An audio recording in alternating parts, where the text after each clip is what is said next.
Hello, Good Shepherd. I'm back, and we're ready for another Worship on the Go.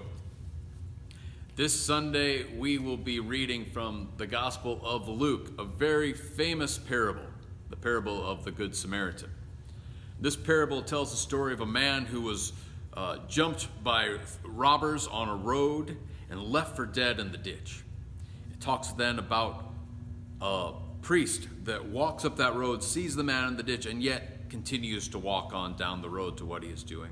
Followed by a Levite, a leader within the Jewish community, a knower of the law, walks also, sees the man in the ditch, and yet continues to walk on by. Then comes the Samaritan.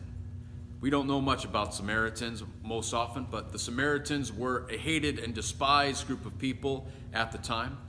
They were seen as, they were a group of people in a nation to the north of Israel, that there was a lot of friction, in their relationship.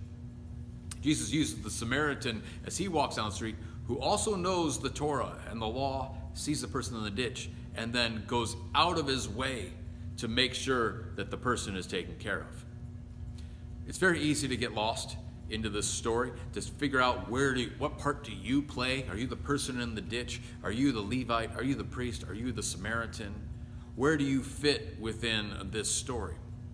But I'd like to take us one step back and remember why the story was given in the first place.